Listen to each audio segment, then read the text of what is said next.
Hello friends, welcome to our channel Rajput study study. तो दोस्तों, आज के इस वीडियो में हम आप सभी को क्लास 12 फिजिक्स के बहुत ही महत्वपूर्ण प्रश्नों को लेकर आए हैं। तो ये हमारी जो महत्वपूर्ण प्रश्न हैं वो पूरी किताब के हैं। तो ये हमारे बोर्ड एग्जाम 2024 के लिए बहुत ही महत्वपूर्ण है। तो वीडियो स्टार्ट करने से पहले आप सभी से एक छोटी सी रिक्वेस्ट है कि यदि आप हमारे चैनल पर नए हैं, चैनल को सब्सक्राइब कर लें। तो चलिए वीडियो स्टार्ट करते हैं। तो हमारा जो पहला महत्वपूर्ण प्रश्न है वो है गॉस की प्रमेय की परिभाषा का सूत्र लिखिए। तो इसका उत्तर हो जाएगा, किसी बंद पृष्ठ से गुजरने वाला वैद्युत फ्लक्स उस पृष्ठ द्वारा परिबद्ध कुल वैद्युत आवेश का 1/ε0 गुना होता है। यानी कि जो हमारा कहने का मतलब है, जो बंद पृष्ठ है उससे गुजरने वाला जो वैद्युत फ्लक्स के उसके द्वारा जो कुल वैद्युत आवेश होता है, जो आवेश माने क्यू होता है हमारा, उसका 1/ε0 गुना होता है। उसे हम गॉस की प्रमेय कहते हैं। तो इसका जो सूत्र होगा फाई बराबर क्यू इंटू अनुपान ε0। तो इसका जो गुना करेंगे हमें इसका क्यू का बटे ε0 का, तो इसका सूत्र निकल कर आएगा फाई बराबर क्यू अपान में ε0। तो यही आपका हो जाएगा फार्मूला। उसके बाद क्यू हमारा क्या है, आवेश है, ε0 क्या, निर्वात की वैद्युतशीलता। तो इतना आप सभी को समझ में आ गया होगा। चलिए क्वेश्चन नंबर हम 2 की ओर बढ़ते हैं। तो हमारा क्वेश्चन नंबर 2 है, देख लीजिए, संधारित्र की धारिता की परिभाषा लिखिए। तो संधारित्र की धारिता का परिभाषा लिखना हमें। तो देखिए, सबसे पहले आप संधारित्र की धारिता का हेडिंग डाल देंगे। उसके बाद लिखेंगे किसी संधारित्र की धारिता उसकी एक प्लेट को दिए गए आवेश तथा दोनों आवेशों के बीच उत्पन्न विभवांतर के अनुपात के बराबर होती है। इसे सी से प्रदर्शित करते हैं। इतना समझ में आया। देखिए, जो संधारित्र है, संधारित्र की धारिता है, उसकी जो एक प्लेट है, जो इस प्लेट है उसको दिए गए आवेश, जो दिया गया आवेश है तथा उनके प्लेटों के बीच, जो प्लेट है उनके बीच उत्पन्न होता है एक विभवांतर, जिसके अनुपात को ही हम संधारित्र की धारिता कहते हैं। यानी कि इसे सी से प्रदर्शित करते हैं। इसका जो फार्मूला होगा, यानी कि सी बराबर क्यू अपान में वी, यानी कि जो संधारित्र की धारिता है वो आवेश और विभवांतर के अनुपात के बराबर होता है। इतना समझ में आया। अब देखिए इसका मात्रक देख लेते हैं। तो इसका जो मात्रक है, आवेश का मात्रक कूलाम होता है, विभवांतर का मात्रक वोल्ट होता है। तो कूलाम प्रति वोल्ट। इसका एक और मात्रक है फैरेड, या फिर आपका कूलाम या वोल्ट होगा या फैरेड, ये दोनों आपका मात्रक सही है। तो चलिए अब क्वेश्चन नंबर हम 3 की ओर बढ़ते हैं। तो हमारा जो तीसरा क्वेश्चन है वो है, किसी चालक पदार्थ की विशिष्ट चालकता क्या है, इसका मात्रक भी लिखिए। तो देखिए, तीसरा भी हमारा बहुत ही इम्पोर्टेंट क्वेश्चन है। तो इसका उत्तर हो जाएगा विशिष्ट चालकता का, किसी चालक के पदार्थ के व्युत्क्रम का उस पदार्थ की विशिष्ट चालकता कहते हैं। तो ये आपको इतनी सरल भाषा में मैंने आप सभी को 2 ही 3 लाइन में बता दिया। ये आपका अगर सीरियल वाइज से आप अगर इसका हल करेंगे तो आपका ये 4 5 6 लाइन में आपको जाएगा। तो ये आपको देखिए इस प्रकार लिख सकते हैं, किसी चालक के पदार्थ की व्युत्क्रम का उस पदार्थ की विशिष्ट चालकता कहते हैं। तो जो हमारे चालक के पदार्थ है उसके व्युत्क्रम यानी उल्टा ही उस पदार्थ का विशिष्ट चालकता कहलाता है। इसे सिग्मा से प्रदर्शित करते हैं। तो सिग्मा बराबर हमारा हो जाएगा 1 में रो। ये हमारा पी की तरह होता है रो। इसका मात्रक हो जाएगा म्यू मीटर इनवर्स, या फिर इसका ओम इनवर्स या मीटर इनवर्स हो जाएगा। तो ये था हमारा क्वेश्चन नंबर तीसरा। अब चलिए क्वेश्चन नंबर हम 4 की ओर बढ़ते हैं। तो क्वेश्चन नंबर 4 की ओर बढ़ते हैं। तो क्वेश्चन नंबर हमारा 4 है, देख लीजिए। तो हमारा क्वेश्चन नंबर 4 है, वैद्युत द्विध्रुव आघूर्ण से आप क्या समझते हैं। तो वैद्युत द्विध्रुव आघूर्ण है, यानी कि एक आघूर्ण हमारा ये दिया है -Q और एक द्विध्रुव आघूर्ण दिया है +Q। तो इसके बीच की दूरी हमारा क्या है, 2L है।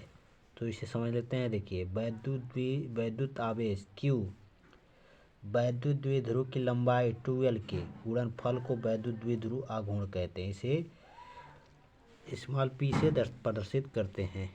तो ये है हमारा वैद्युत द्विध्रुव आघूर्ण, यानी कि जो आवेश है और लंबाई है, द्विध्रुव की लंबाई है, उनके गुणनफल को ही हम क्या कहते हैं, वैद्युत द्विध्रुव आघूर्ण। यानी कि P बराबर हमारा 2QL, यानी कि ये 2L और गुने में QL, यानी कि इसका इसी प्रकार होगा। देखिए P बराबर ये हो जाएगा 2L गुणे Q, यही होगा ना। तो इसका गुना करेंगे तो हमारा यही रूप आएगा, यानी कि P बराबर 2QL। चलिए अब क्वेश्चन नंबर हम 5 की ओर बढ़ते हैं। तो हमारा क्वेश्चन नंबर 5 है, वैद्युत क्षेत्र की तीव्रता की परिभाषा तथा मात्रक भी लिखिए। तो वैद्युत क्षेत्र की तीव्रता का परिभाषा लिखना और मात्रक लिखना है इसमें।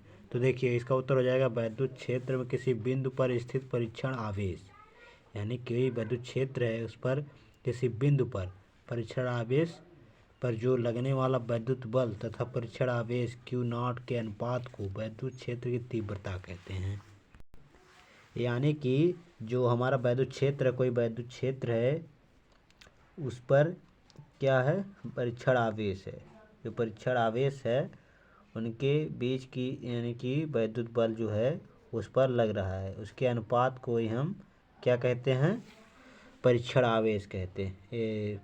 क्या कहते हैं, वैद्युत क्षेत्र की तीव्रता कहते हैं।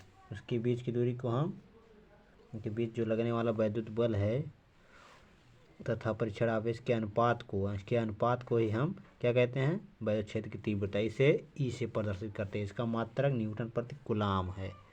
देखिए ई बराबर हमारा F/Q0, यानी कि ये हमारा परीक्षण आवेश है Q0। तो जो हमारा ई बराबर F/Q0 यानी F और Q के अनुपात के बराबर होता है वैद्युत क्षेत्र। तो इसका जो मात्रक हो जाएगा, तो बल का मात्रक क्या होता है, न्यूटन होता है, और आवेश का मात्रक क्या होता है, आवेश का मात्रक कूलाम होता है। तो न्यूटन प्रति कूलाम इसका मात्रक हो जाएगा। उसके बाद चलिए हम क्वेश्चन नंबर 6 की ओर बढ़ते हैं। तो हमारा क्वेश्चन नंबर 6 है, वैद्युत फ्लक्स की परिभाषा, मात्रक तथा विमा भी लिखिए। तो वैद्युत फ्लक्स की परिभाषा लिखना और विमा भी लिखनी है इसकी, और मात्रक भी। तो चलिए इसका उत्तर लिखते हैं। तो वैद्युत फ्लक्स क्या होता है जान लेते हैं। तो देखिए किसी वैद्युत क्षेत्र में स्थित किसी काल्पनिक पृष्ठ से पृष्ठ के लंबवत दिशा में गुजरने वाली कुल वैद्युत बल रेखाओं की संख्या को, उस पृष्ठ को वैद्युत फ्लक्स कहते हैं। इसे फाई से प्रदर्शित करते हैं। इसका मात्रक वोल्ट मीटर होता है, और विमा M1 L3 T/-3 A/-1 है। तो ये है हमारा क्वेश्चन नंबर 6। चलिए इसको हम चित्र के माध्यम से समझते हैं। तो देखिए ये हमारा दे दिया है क्या, वैद्युत क्षेत्र। ये हमारा क्या दे दिया है, वैद्युत क्षेत्र। ये हमारा वैद्युत क्षेत्र है, यानी कि इसके किनारे किनारे पर है वैद्युत क्षेत्र।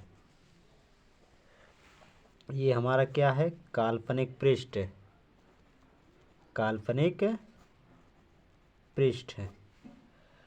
और ये हमारा क्या जा रहा है, देखिए यहाँ से ये जो हमारा तीर जा रहा है, ये हमारा क्या है, वैद्युत बल रेखाएं हैं। क्या है, वैद्युत बल रेखाएं। तो जो वैद्युत बल रेखाएं जा रही हैं उसकी जो पृष्ठ की जो संख्या, यानी कि जो संख्या है उसकी पृष्ठ को ही हम वैद्युत फ्लक्स कहते हैं। समझ में आया।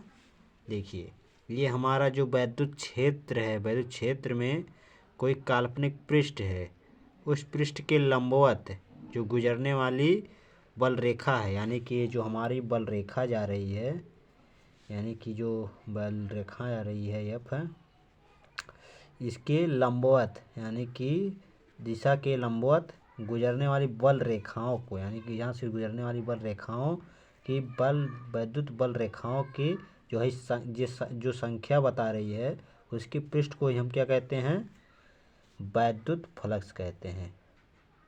वैद्युत फ्लक्स कहते हैं। तो आपको समझ में आ गया होगा। चलिए अब हम चलते हैं आगे।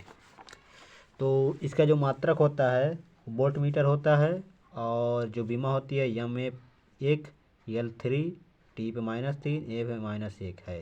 तो ये इसका विमा होती है। तो चलिए अब हम क्वेश्चन नंबर 7 की ओर बढ़ते हैं। तो क्वेश्चन नंबर हमारा जो 7 है उसे जान लेते हैं। तो देखिए तो क्वेश्चन नंबर हमारा 7 है, धारा घनत्व को समझाइए। तो धारा घनत्व क्या होता है जान लेते हैं। तो किसी धारावाही चालक तार के किसी बिंदु पर प्रति एकांक क्षेत्रफल से प्रवाहित होने वाली वैद्युत धारा को धारा घनत्व कहते हैं। यानी कि कोई धारावाहिक चालक तार है, किसी बिंदु पर प्रति एकांक क्षेत्रफल से जो प्रवाहित हो रही है, उसकी जो वैद्युत धारा है उसे हम क्या कहते हैं, धारा घनत्व कहते हैं। इसे प्रदर्शित करते हैं। तो जे बराबर हो जाएगा I/A।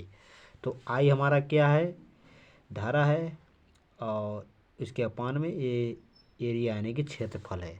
तो I का जो मात्रक होता है, यानी कि धारा का मात्रक एम्पियर होता है, क्षेत्रफल का मात्रक मीटर स्क्वायर। तो यानी कि इसका जो धारा घनत्व का मात्रक हो जाएगा एम्पियर प्रति मीटर स्क्वायर, इसका मात्रक हो जाएगा। चलिए क्वेश्चन नंबर हम 8 की ओर बढ़ते हैं। तो क्वेश्चन नंबर हमारा जो 8 है, इस वीडियो का लास्ट क्वेश्चन होगा। तो देखिए, गतिशीलता को परिभाषित कीजिए। तो क्वेश्चन नंबर 8 है, गतिशीलता को परिभाषित कीजिए, इसकी परिभाषा बताना है। तो चलिए देख लेते हैं। किसी आवेश वाहक की गतिशीलता वह अपवाह वेग है जो एकांक वैद्युत क्षेत्र में उसके द्वारा प्राप्त किया जाता है। इसे म्यू से प्रदर्शित करते हैं। जो चिन्ह है आपका म्यू होता है, इसे म्यू से प्रदर्शित करते हैं। तो म्यू बराबर आपका हो जाएगा VD/E। तो VD हमारा क्या है, अपवाह वेग है, और E क्या हमारा वैद्युत क्षेत्र है। तो ये इसका फार्मूला है। तो ये था हमारा क्वेश्चन नंबर 8। तो इस वीडियो में मैंने आप सभी को